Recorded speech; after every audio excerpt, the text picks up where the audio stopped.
इस current affairs funda में आप सभी का स्वागत है। मैं हूं आपके साथ अभिषेक शर्मा और आज के इस वीडियो सेशन में हम 15 जुलाई तक के सभी महत्वपूर्ण करंट अफेयर्स कवर करने वाले हैं। हमेशा की तरह आप इस वीडियो को अंत तक जरूर देखिएगा, आज भी आपको काफ़ी कुछ जानने के लिए मिलेगा। साथ ही गाइस, इस सेशन को शुरू करने से पहले आप सभी को बताना चाहूँगा, यदि आप हमारे daily current affairs PDF, weekly PDF और मंथली पीडीएफ चाहते हैं तो इस वीडियो के फर्स्ट कमेंट में या फिर डिस्क्रिप्शन में दिए गए लिंक पर क्लिक करके पा सकते हैं। साथ ही आप गूगल प्ले स्टोर से करंट अफेयर्स फंडा ऐप को भी इंस्टॉल कर लीजिए, क्योंकि जो भी हमारा पीडीएफ मटेरियल है जिसमें आपको करंट अफेयर्स के साथ साथ स्ट्रेटेजी के भी प्रोवाइड कराते हैं, ये सभी मटेरियल आपको हमारी करंट अफेयर्स फंडा ऐप पर ही उपलब्ध हो पाएगा। हमारे पीडीएफ कोर्स संबंधित यदि आपका कोई भी डाउट है, कुछ भी आप पूछना चाहते हैं तो कमेंट बॉक्स में ज़रूर लिखिएगा। तो चलिए फिर करते हैं शुरुआत इस वीडियो सेशन की। The Asian Infrastructure Investment Bank has approved the establishment of interim operational hub in which city? पूछना है कि एशियन इंफ्रास्ट्रक्चर इन्वेस्टमेंट बैंक ने किस शहर में एक अंतरिम परिचालन केंद्र की स्थापना को मंजूरी दी है। ऑप्शंस आपके सामने हैं। सही आंसर ऑप्शन सी रहेगा, आबू धाबी। देखिए, जो ये एशियन इंफ्रास्ट्रक्चर इन्वेस्टमेंट बैंक है AIIB, इसमें भारत चाइना के बाद सेकेंड लार्जेस्ट शेयर होल्डर है। अब इस AIIB ने अपना फर्स्ट ओवरसीज़ ऑफिस खोला है आबू धाबी, यूनाइटेड अरब अमीरात में। बाकी आपको जानना चाहिए AIIB के बारे में कि 2016 में ये स्टार्ट हुआ था, तब इसमें 47 फाउंडिंग मेंबर्स रहे। हेडक्वार्टर्स बीजिंग चाइना में है और अब 105 मेंबर्स इसमें शामिल हैं। इसके जो चीफ हैं फ़िलहाल वो चाइना के जिन लेकॉन हैं और farmer reserve bank of India के जो गवर्नर रहे उर्जित पटेल, इसके 5 वाइस प्रेसिडेंट्स में से एक हैं। बाकी आपको जानना चाहिए, हाल ही में हमने काफ़ी महत्वपूर्ण करंट अफेयर्स ये पढ़ा था कि गुजरात का जो mission school of excellence project है, इसके लिए वर्ल्ड बैंक और AIIB ये गुजरात सरकार को 7500 करोड़ रुपए का लोन प्रोवाइड कराएंगे। चलिए आगे बढ़ते हैं। Which bank has partnered with software firm Salesforce to support the company's growth priorities? Company की विकास प्राथमिकताओं का समर्थन करने के लिए किस बैंक ने सॉफ्टवेयर फर्म सेल्सफोर्स के साथ भागीदारी की है? ऑप्शंस आपके सामने हैं। सही आंसर ऑप्शन बी रहेगा, HDFC लिमिटेड। जानिएगा, HDFC लिमिटेड ने यहाँ पर अपनी जो कंपनी की ग्रोथ है उसको सपोर्ट करने के लिए सॉफ्टवेयर फर्म सेल्सफोर्स के साथ पार्टनरशिप की है। याद रखिएगा, HDFC लिमिटेड की बात कर रहे हैं हम, HDFC बैंक की नहीं। बाकी आपको जानना चाहिए, जो सेल्सफोर्स इंडिया, इसकी CEO अरुंधति भट्टाचार्य है, नाम आपने सुना ही होगा। और जो ये सेल्सफोर्स कंपनी है ये यूनाइटेड स्टेट्स की कंपनी है और भारत में इसके जो CEO हैं भारत में अरुंधति भट्टाचार्य हैं। बाकी HDFC लिमिटेड के बारे में आपको जानना चाहिए कि चेयरमैन दीपक पारेख हैं, CEO KM मिस्त्री हैं, हेडक्वार्टर्स मुंबई महाराष्ट्र में है, टैगलाइन है with you right through. PM Narendra Modi on 14th July 2022 participated in the I2U2 summit along with the PM of Israel Yair Lapid, President of the UAE Sheikh Mohammed bin Zayed Al Nahyan and President of the USA Joseph R. Biden. I2U2 is aimed to encourage joint investments in how many mutually identified areas? पूछ रहे हैं कि 14 जुलाई 2022 को प्रधानमंत्री नरेंद्र मोदी ने Israel के प्रधानमंत्री यार लापिड, संयुक्त अरब अमीरात के राष्ट्रपति शेख मोहम्मद बिन जायद अल नाहयान और संयुक्त राज्य अमेरिका के राष्ट्रपति जोसेफ आर बाइडन के साथ I2U2 शिखर सम्मेलन में भाग लिया। I2U2 का उद्देश्य पारस्परिक रूप से पहचाने गए कितने क्षेत्रों में संयुक्त निवेश को प्रोत्साहित करना है? ऑप्शंस आपके सामने हैं। सही आंसर ऑप्शन बी है, 6। जानिएगा, तो I2U2 समिट हाल ही में संपन्न हुई है, जिसमें इजराइल के जो प्राइम मिनिस्टर हैं उन्होंने पार्टिसिपेट किया और UAE के प्रेसिडेंट ने पार्टिसिपेट किया, साथ ही USA के प्रेसिडेंट ने भी इसमें पार्टिसिपेट किया है। भारत की ओर से प्राइम मिनिस्टर नरेंद्र मोदी ने इसमें पार्टिसिपेट किया। I2U2 का मतलब क्या होगा? 2 I और 2 U। तो 2 I का मतलब क्या है? एक तो इंडिया और दूसरा I का मतलब है इसराइल। एक U का मतलब है UAE, दूसरे U का मतलब है USA। आपको बता दें, जो इन लीडर्स की ये जो मीटिंग हुई है 14 जुलाई 2022 को वर्चुअली हुई है। अच्छा, ये ग्रुपिंग आई कहाँ से? तो ये सबसे पहले 18 अक्टूबर 2021 को इन 4 कंट्रीज़ की जो फॉरेन मिनिस्टर्स की मीटिंग हुई थी, तो वहाँ पर ये कॉन्सेप्ट आया था कि इस तरह का एक समिट होनी चाहिए I2U2। बाकी आपको जानना चाहिए जो I2U2 है, ये 6 म्यूचुअली आइडेंटिफाइड एरियाज़ में इन्वेस्टमेंट को करेज करता है, जॉइंट इन्वेस्टमेंट को। तो 6 एरियाज़ यहाँ पर इन्होंने चुने हुए हैं कि इसमें जो है हम सबको मिलकर इन्वेस्ट करना चाहिए। Water, energy, transportation, space, health and food security. साथ ही आपको जानना चाहिए जो संयुक्त अरब अमीरात है वो भारत में जो इंटीग्रेटेड फूड पार्क्स हैं इनमें $2 बिलियन का इन्वेस्ट करेगा। साथ ही I2U2 की सबमिट में ये भी कहा गया है कि भारत में जो हाइब्रिड रिन्यूएबल एनर्जी प्रोजेक्ट हैं गुजरात में 300 मेगावाट्स की, उनको भी सपोर्ट करेंगे ये सभी देश। Which magazine has listed Ahmedabad city and the state of Kerala among 50 extraordinary destinations to explore in its list of the world's greatest places of 2022। पूछ रहे हैं कि किस पत्रिका ने अहमदाबाद शहर और केरल राज्य को 2022 के विश्व के सर्वोत्तम स्थानों की सूची में एक्सप्लोर करने के लिए 50 असाधारण स्थलों में सूचीबद्ध किया है। ऑप्शंस आपके सामने है। सही आंसर ऑप्शन ए है टाइम। तो देखिए टाइम मैगजीन आप सभी ने सुना होगा, तो इसने एक लिस्ट जारी की है वर्ल्ड के ग्रेटेस्ट प्लेसेस ऑफ 2022। अब जो ये लिस्ट जारी की है वर्ल्ड ग्रेटेस्ट प्लेसेस ऑफ 2022, इसमें इसने कुछ 50 ऐसे प्लेसेस डाले हैं जिनका नाम दिया है 50 extraordinary destinations to explore, कुछ ऐसी एक्स्ट्रा ऑर्डिनरी डेस्टिनेशन जो एक्सप्लोर करनी चाहिए। तो इसमें भारत की ओर से अहमदाबाद सिटी को भी इन्होंने इंक्लूड किया है और केरल राज्य को भी इंक्लूड किया है। Prime minister Narendra Modi inaugurated the Jharkhand's Deoghar airport, this will be the dash international airport in the state. Jharkhand के देवघर एयरपोर्ट का उद्घाटन प्रधानमंत्री नरेंद्र मोदी ने किया है। यह राज्य का कौन सा अंतर्राष्ट्रीय हवाई अड्डा होगा? ऑप्शंस आपके सामने है। सही आंसर ऑप्शन डी है सेकंड। तो यहाँ देख सकते हैं Jharkhand get second international airport in Deoghar. तो देखिए प्राइम मिनिस्टर नरेंद्र मोदी ने झारखंड में देवघर एयरपोर्ट, जिसे आप बाबा बैद्यनाथ एयरपोर्ट भी कह सकते हैं, इसको इनोग्रेट किया है और इस दौरान चीफ मिनिस्टर हेमंत सोरेन भी मौजूद रहे। आपको बता दें इससे पहले रांची जो कैपिटल है झारखंड की, यहाँ पर भी इंटरनेशनल एयरपोर्ट है। इसकी जो आधारशिला रखी गई थी एयरपोर्ट की वो 25 मई 2018 को प्राइम मिनिस्टर मोदी द्वारा ही रखी गई थी और ये अच्छी कनेक्टिविटी यहाँ पर प्रोवाइड कराएगा खास करके बाबा बैद्यनाथ धाम को। साथ ही यहाँ पर इन्होंने एक यहाँ से देवघर से कोलकाता के लिए इंडिगो की सर्विस को भी हरी झंडी दिखाई है। साथ ही इन्होंने एम्स देवघर को इनोग्रेट किया है। बाकी आपको झारखंड के बारे में जानना चाहिए। कैपिटल रांची है, गवर्नर रमेश बैस हैं और चीफ मिनिस्टर हेमंत सोरेन हैं। विच state has received note from centre for the world bank funded $300 million school education project. विश्व बैंक द्वारा वित्त पोषित $300 मिलियन स्कूली शिक्षा परियोजना के लिए किस राज्य को केंद्र से मंजूरी मिली है? ऑप्शंस आपके सामने हैं। सही आंसर ऑप्शन सी है छत्तीसगढ़। तो देखिए छत्तीसगढ़ गवर्नमेंट के जो स्कूल एजुकेशन प्रोजेक्ट है जिसके लिए वो वर्ल्ड बैंक से $300 मिलियन की राशि लेने के लिए निगोशिएट कर रहा है, तो इस प्रोजेक्ट को सेंट्रल गवर्नमेंट से मंजूरी मिल गई है, सैद्धांतिक रूप से मंजूरी मिल गई है। सेंट्रल गवर्नमेंट ने कह दिया है कि आप वर्ल्ड बैंक से इस लोन प्रोजेक्ट के लिए नेगोशिएट कर सकते हैं। बाकी छत्तीसगढ़ के बारे में आप जानते हैं, कैपिटल रायपुर है, गवर्नर अनुसुईया उइके है और चीफ मिनिस्टर भूपेश बघेल है। छत्तीसगढ़ से संबंधित हमने 2 करंट अफेयर्स काफ़ी महत्वपूर्ण हाल ही में पढ़े। एक तो ये कि छत्तीसगढ़ उड़ीसा के बाद दूसरा राज्य बन गया है जिसने नेशनल पार्क के अंदर CFR राइट्स को रिकॉग्नाइज किया है। दूसरा हमने ये पढ़ा कि छत्तीसगढ़ गवर्नमेंट ने हाल ही में मुख्यमंत्री मितान योजना की शुरुआत की है। बाकी आपको इसमें वर्ल्ड बैंक के बारे में भी जानना चाहिए जब चर्चा वर्ल्ड बैंक की भी है इस क्वेश्चन में। तो देखिए वर्ल्ड बैंक में 5 इंटरनेशनल एंटिटीज़ आती हैं। उन 5 में से जो 2 एंटिटीज़ हैं जिनका नाम है international bank for reconstruction and development यानी कि IBRD और दूसरा है इंटरनेशनल डेवलपमेंट एसोसिएशन, तो इन दोनों को मिलाकर वर्ल्ड बैंक कहा जाता है।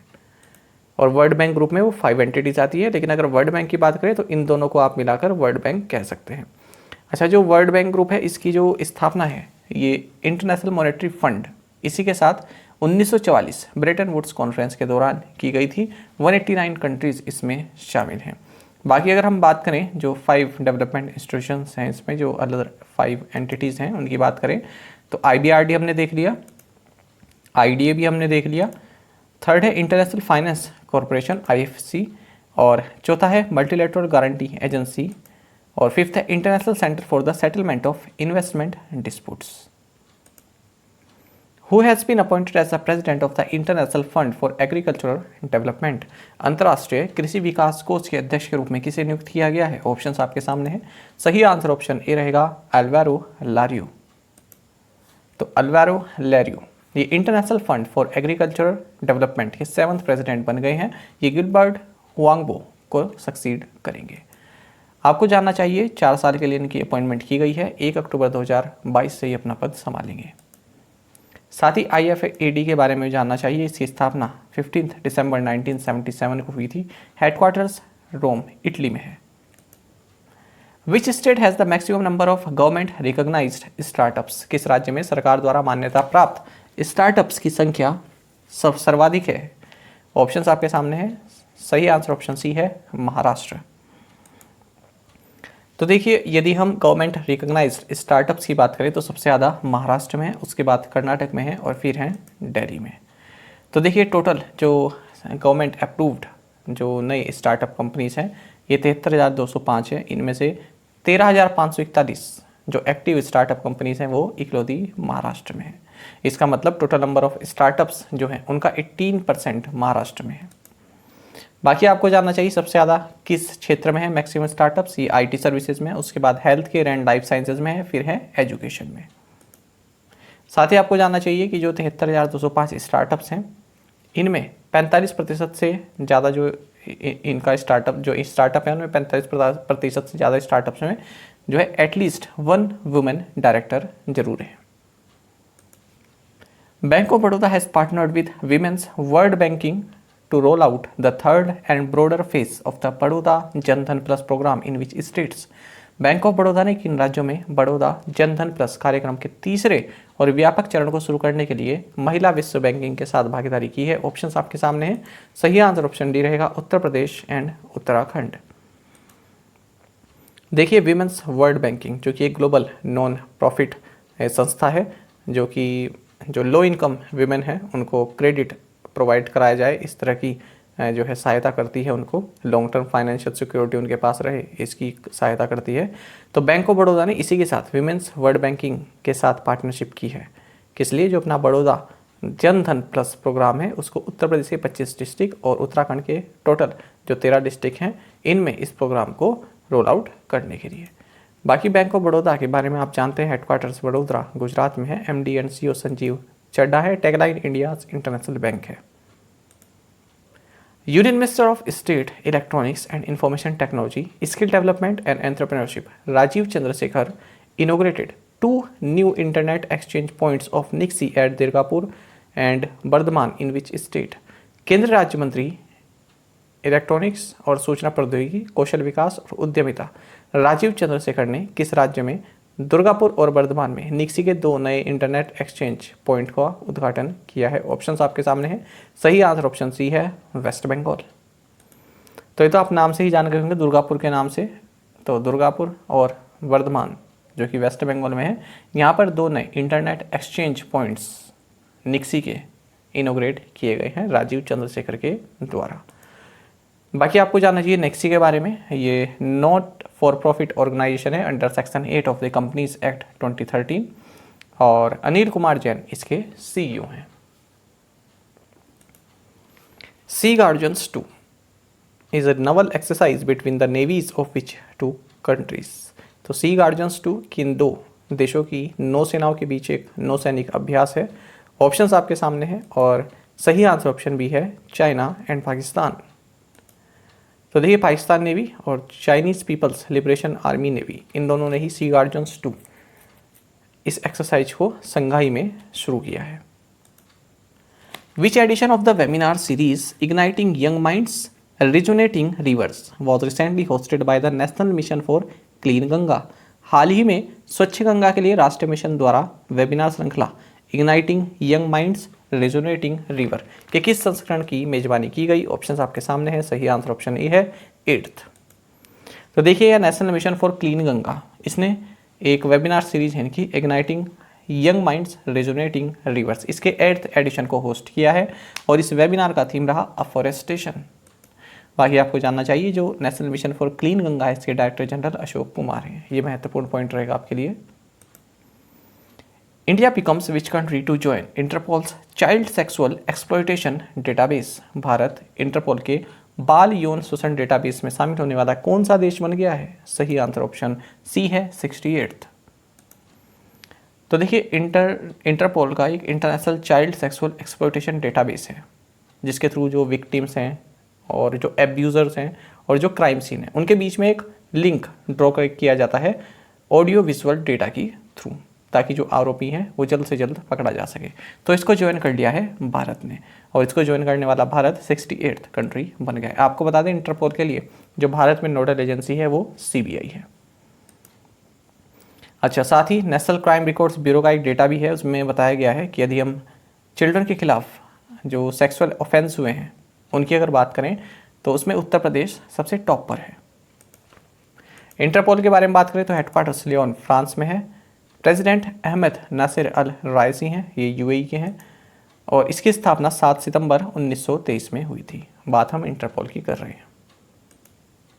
विच countries former president Jose Eduardo dos Santos died recently. हाल ही में किस देश के पूर्व राष्ट्रपति जोस एडुआर्डो डॉस सैंटोस का निधन हो गया? ऑप्शंस आपके सामने हैं, सही आंसर ऑप्शन बी है अंगोला। तो देखिए अंगोला के फॉर्मर प्रेसिडेंट ये रहे हैं सैंटोस, इनका हाल ही में निधन हो गया है। अंगोला की अगर हम बात करें तो कैपिटल लुआंडा है और करेंसी एंगोलन क्वांजा है। Union health ministry has signed an MOU with which ministry to eliminate TB in India. केंद्रीय स्वास्थ्य मंत्रालय ने भारत में TB को खत्म करने के लिए किस मंत्रालय के साथ समझौता ज्ञापन पर हस्ताक्षर किए हैं? ऑप्शंस आपके सामने हैं, सही आंसर ऑप्शन डी है मिनिस्ट्री ऑफ पंचायती राज। देखिएगा यूनियन हेल्थ मिनिस्ट्री और पंचायती राज मिनिस्ट्री इन्होंने एक MOU साइन किया है, किस लिए? भारत से TB को एलिमिनेट करने के लिए। और ये जो MOU है तो ये तो वही पार्टनरशिप वगैरह करता है कि किस तरह से 2025 तक जो हमारा टारगेट है TB को एलिमिनेट करने का वो पूरा हो सके। Who has been appointed as the next high commissioner of Bangladesh to India. भारत में बांग्लादेश के अगले उच्चायुक्त के रूप में किसे नियुक्त किया गया है? ऑप्शंस आपके सामने हैं, सही आंसर ऑप्शन डी है मुस्तफिजुर रहमान। तो मुस्तफिजुर रहमान ये भारत में बांग्लादेश के नेक्स्ट हाई कमिश्नर अपॉइंट किए गए हैं और ये मोहम्मद इमरान को रिप्लेस करेंगे।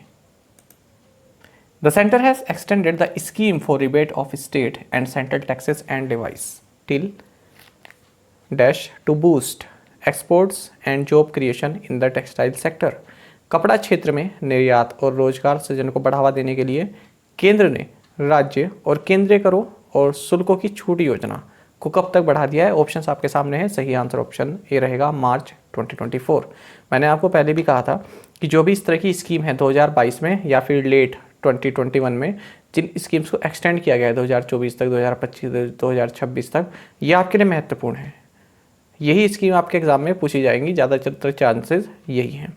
तो आप इन स्कीम्स के बारे में पढ़ें कि कौन से साल तक इनको बढ़ा दिया गया है, 2024 तक, 25 तक, 23 तक, कब लॉन्च हुई थी, कहाँ पर लॉन्च की गई थी, कितना बजट है, सब पढ़िए।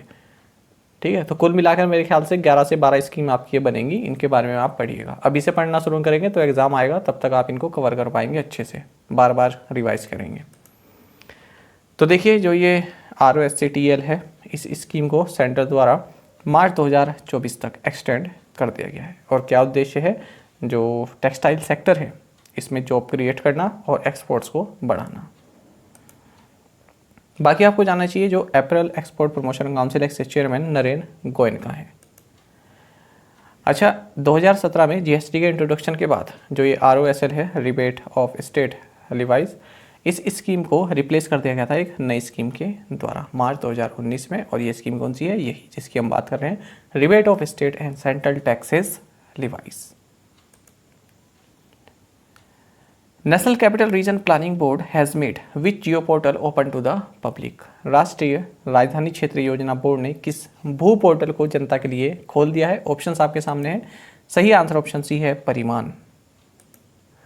तो देखिएगा नेशनल कैपिटल रीजन जिसे आप NCR बोलते हैं, तो ये 55,083 स्क्वायर किलोमीटर्स में फैला हुआ है, किलोमीटर स्क्वायर्स में फैला हुआ है और इसमें 4 पार्टिसिपेटिंग स्टेट्स हैं ठीक है।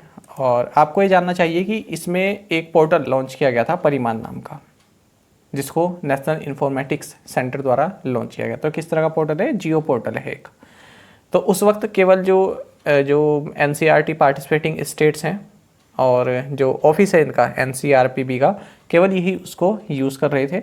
अब उस पोर्टल को, परिमान को पब्लिक के लिए भी ओपन कर दिया गया है। इस जियो पोर्टल को पब्लिक के लिए भी ओपन कर दिया गया है। ये पोर्टल 2021 में लॉन्च किया गया था। तो तब तक तो ये ऑफिशियल्स ही इसको यूज़ कर रहे थे, अब इसको पब्लिक के लिए भी ओपन कर दिया गया है। Deutsche Bahn, that will be the world's first intermodal partner of Star Alliance from August 1, is the national railway company of which country? Deutsche Bahn, जो 1 अगस्त से स्टार अलायंस का दुनिया का पहला इंटरमोडल पार्टनर होगा, किस देश की राष्ट्रीय रेलवे कंपनी है? ऑप्शंस आपके सामने हैं। सही आंसर ऑप्शन सी है, जर्मनी। जानिएगा। तो देखिए, एक रेल नेटवर्क जल्द ही जो वर्ल्ड का लार्जेस्ट एयरलाइन अलायंस है, स्टार अलायंस, उसका मेंबर बनने जा रहा है और इसका नाम है डॉयचे बैन, जो कि जर्मन नेशनल रेलवे कंपनी है। 1 अगस्त 2022 से इसका मेंबर बन जाएगा स्टार अलायंस का। स्टार अलायंस की बात करें तो वर्ल्ड की लार्जेस्ट ग्लोबल एयरलाइन अलायंस है, जिसकी स्थापना 1997 को हुई थी। इसके CEO जेफरी गो है और इसका हेडक्वार्टर्स फ्रैंकफर्ट जर्मनी में है। PM Narendra Modi has unveiled the meter tall national emblem on top of the new parliament building. PM Narendra Modi ने नए संसद भवन के शीर्ष पर कितने मीटर ऊंचे राष्ट्रीय प्रतीक का अनावरण किया है? ऑप्शंस आपके सामने हैं। सही आंसर ऑप्शन सी है, 6.5 मीटर। तो देख सकते हैं आप। तो देखिए, प्राइम मिनिस्टर नरेंद्र मोदी ने जो हमारी अंडर कंस्ट्रक्शन नई पार्लियामेंट बिल्डिंग है, उसकी रूफ पर नेशनल एम्बलम को अनवील्ड किया है, उसका अनावरण किया है। तो ब्रॉन्ज से ये बनी है, 9500 किलो का इसका वेट है और 6.5 मीटर की इसकी हाइट है। तो नई पार्लियामेंट्री जो नया पार्लियामेंट बिल्डिंग है, इसका जो सेंट्रल फॉयर है उसके टॉप पर इसको बनाया गया है। आपको जानना चाहिए किसके द्वारा क्रिएट किए गए हैं। ये जो प्रतिलिपि है किसके द्वारा क्रिएट की गई? ये सुनील देवरे औरंगाबाद से और लक्ष्मण व्यास जो कि जयपुर से हैं। तो 8 अलग अलग स्टेजेस से इसका डिजाइन वगैरह जो है छाटा गया, फिर अच्छे से बनाया गया। मतलब 8 स्टेजेस हुई। पहले यहाँ से डिजाइन पास हुआ, फिर किस तरह से ये सब पास हुआ, उसके बाद ये पूरा जो नेशनल एम्बलम है उसको बनाया गया है। आपको जानना चाहिए कि बिमल पटेल जो कि HCP डिजाइंस अहमदाबाद के हैं, ये इस बिल्डिंग के जो चीफ आर्किटेक्ट हैं, जो हमारी पार्लियामेंट बिल्डिंग बन गई है। और इस बिल्डिंग को बना कौन रहा है? टाटा प्रोजेक्ट्स। तो ये है, इस पर कंट्रोवर्सी भी थोड़ा चल रही है। तो ये तो वो है जो ओरिजिनल सारनाथ के लायंस है, और ये है जो अभी नई पार्लियामेंट्री बिल्डिंग पर है। तो कुछ इतिहासकारों का और विपक्ष के लोगों का ये कहना है कि जो ये वाले लायंस हैं ये काफ़ी एग्रेसिव लग रहे हैं, गुस्से में लग रहे हैं, खूंखार लग रहे हैं, और जबकि ये हैं ये थोड़े सौम्य लग रहे हैं, शांत लग रहे हैं। तो ये कहना है और इसी पर पूरी बहस छिड़ी हुई है। देखिए, अगर मैं अपना ओपिनियन दूं तो इसमें मेरे हिसाब से तो दोनों का जो है दोनों ही दहाड़ रहे हैं, ये भी और ये भी। अंतर जो आ रहा है ना वो आइज़ का आ रहा है थोड़ा बहुत, क्योंकि ये जो आइज़ हैं, आईब्रो जैसा, जब हम आईब्रोज अपनी सिकोड़ नहीं लेते जब कभी गुस्सा करते हैं या फिर कुछ टेंशन में होते हैं, तो यहाँ पर आप देख सकते हैं आइज़ भी थोड़ा बड़ी है, आईब्रोज भी इतना जो है, आईब्रोज का जो एरिया है वो ऐसे सिकुड़ा हुआ नहीं है जैसे यहाँ पर है। यहाँ पर आइज़ छोटी हो गई हैं और बिल्कुल जैसे हम सिकोड़ लेते हैं ना आईब्रोज, वो निशान सा पड़ जाता है हमारी आईब्रो पे, उस तरह का थोड़ा हो गया। इस वजह से थोड़े गुस्से वाले ये हल्के से लग रहे हैं। तो यही मेन रीज़न है। यहाँ पर देख सकते हैं थोड़ा शांत तो लग रहे हैं, खैर बात तो है कि ये थोड़ा शांत लग रहे हैं, ऐसे नहीं लग रहे हैं। बाकी और इसमें कुछ ऐसा अंतर नहीं है। ये वही वाली बात हो गई जैसे अभी हनुमान जी की एक इमेज चली थी ना, जो कार के पीछे भी कई लोग लगवाते थे, जिसमें हनुमान जी रुद्र रूप लिए हुए हैं गुस्से में। तो वही वाली बात यहाँ पर थोड़ा थोड़ा देखने को लग रही है। बाकी जो इस तरह की डिमांड है कि इसको हटाकर दोबारा नया बनाया जाए, ये तो खैर औचित्य नहीं है ऐसी बात का। अब जो बन गया है वो अपना प्रतीक है और उसको एक्सेप्ट किया जाए। बाकी देखने में आप अंतर थोड़ा बहुत तो आप समझ सकते हैं। बाकी जो जिन्होंने डिज़ाइन किया है, जिन्होंने ये बनाया है, उनका ये कहना है कि ये जो स्ट्रक्चर है छोटा है, और जो ये स्ट्रक्चर है काफ़ी बड़ा बनाया गया है ताकि दूर से भी दिखे। तो जब स्ट्रक्चर बड़ा बनता है तो हर चीज़ को बड़ा बनाया जाता है, मुंह को, नाक को, आँखों को, तो ये सब बड़े बनाए जाते हैं। उसी वजह से ये थोड़े गुस्से में लग रहे हैं और इनको आपने अलग अलग एंगल से नहीं देखा है, जबकि इन्हें अलग अलग एंगल से दिखाया गया है, ऊपर से भी, साइड से भी, तो इसलिए थोड़ा अंतर दिख रहा है। चलिए प्रीवियस असाइनमेंट क्वेश्चंस के आंसर देखेंगे। What is NCCDS? देखिए मैंने यहाँ पर लिखना भूल गया था कि फाइनेंस से संबंधित आपको फुल फॉर्म बतानी है क्या है। तो इसका मतलब होता है नॉन सेंट्रली क्लियर्ड डेरिवेटिव।